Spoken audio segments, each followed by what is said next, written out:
Garrett Blevins here with a quick overview of some of the heavy work from week 2. Also, Instagram announcement. You can follow me at Garrett Blessings. That is my Instagram.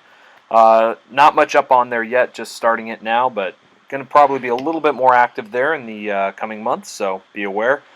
This was for the Selma Strong Bench Press Challenge, and so this is kind of an opportunity to remind you all again, if my content has been helpful or informative, I encourage you please to give, even if it's $1 or $2 to the account. It's to help out Southside High School in Selma with building their weight room, and they really could use some better equipment. So if you can help out to that, there's a link in the description box below.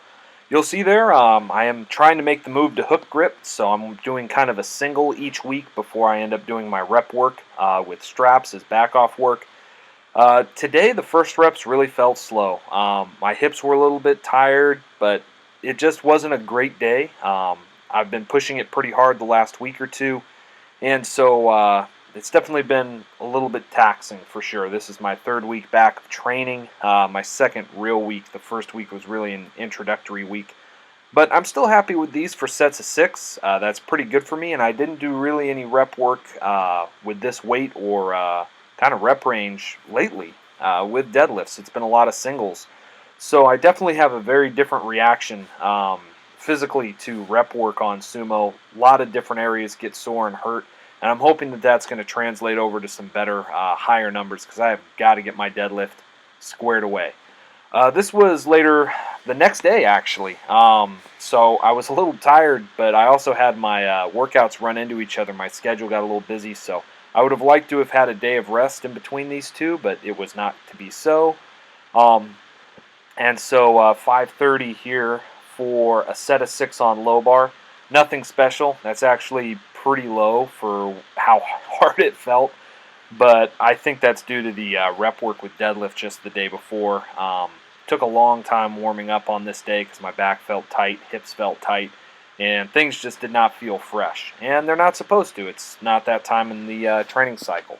I then did, I think, how much is that? A 20-pound drop, and did 2 more sets of 6 until the RPEs matched. What was weird is after the first set, I pretty much had matched the RPE of my initial set with 530, but I really wanted to get some more rep work in, so even though I had pretty much hit the same RPE that I was going to cap at, I decided to do another set because I knew I was going to have a couple of days off after this, so even if I overreached a little bit, I'd have time to recover since I'm going to have pretty much 48 hours until my next workout. So the second set here, for some reason, felt a lot better, and this will happen to me every once in a while.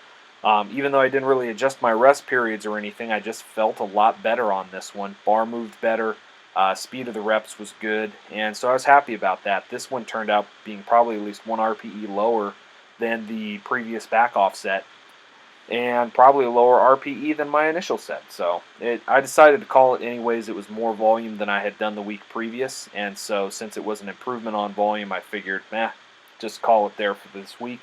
And I can add some more volume in next week if I need to. I then moved over to bench press. I worked up to a heavy set of 6. Normally I would have worked up to my weekly max, but since I had done the Selma Strong max the day before with 475, I just did 385 for the set of 6 here. Doing touch and go pretty much. I wish the straps, I could adjust them just a little bit one way or the other because they touch a little more than I would like, but that's kind of where they have to be to help me out. Now this is what I'm calling the Hanny Bench Circuit. My coach, TSA, Hanny Jazarelli, gosh, I don't know his last name. I call him Coach. But anyways, he advised me to do some back-off work with some lighter weights. And so I lightened up the weight a lot, taking what was really an RPE, probably 9.5 for my initial set, and dropping all the way down to like RPE 5 off of that, and looking at the percentage ranges for that. And then throwing some bands on to really tax my triceps. And so I did 3 sets with 3 bands, 3 sets with 2 bands, and 1 set with 1 band. And that was it for the workout. And got pretty pumped up after that one. It was nice to have a little bit more rep work. So, continuing on, we've been talking about postmodern thought, especially as how that relates to Christian theology. And I want to bring that in and really start addressing some of the more specific aspects of that with this passage. And this is where a lawyer, someone who's well versed in the law, has come to Jesus and asked, what is the greatest commandment? And Jesus answers with two commandments. The first is to love the Lord your God with all your heart, soul, mind, and strength. And that this is the greatest commandment. But he comes in and says, and the second is like it, to love your neighbor as yourself. And I specifically wanted to start with this because this really hits at the core of, can you master another person? Can you rule over them? Can you own another person? Can you turn them into an object for your profit? I could think of pimps. Pimps is a good example. You know, to put someone, put in my pocket. Put someone in your pocket. You own them. You can sell them. They're yours. And you can pimp people out, or you can own them as slaves. To me, it's all the same sort of mentality, where you turn a person into an object. And the question is that how you love yourself? And ultimately, I think that some people answer yes to that question, that they do in fact master themselves. They determine who they are, they make their own identity, they are their own God, and their body is their idol.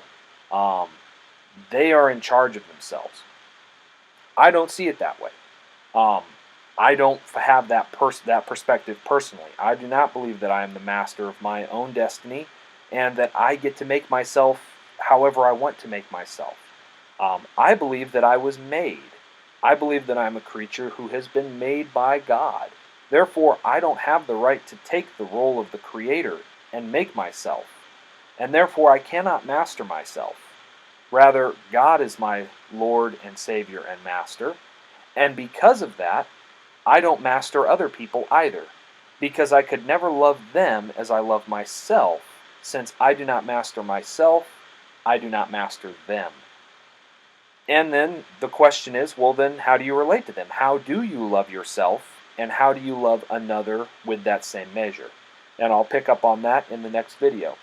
I'd be interested on the thoughts of those. I'm sure many of you out there in the audience do not have that perspective. Not that that necessarily means that you're okay with the objectification of people or slavery or something like that. I don't think that necessarily follows, but I do think that it is a possible result. What's interesting is that so-called, white Christians were slave owners in America, and ultimately I have to say that there is a tremendous hypocrisy there. I don't see how someone can claim to be a Christian and yet own slaves. That just doesn't make sense. Any more than how someone can claim to be a Christian and pimp somebody out or be a drug dealer. It doesn't make sense to me. But anyways, this video is going a little long. I will be talking more on that and my personal views in the future. I hope wherever you're at, you're doing well. Blessings.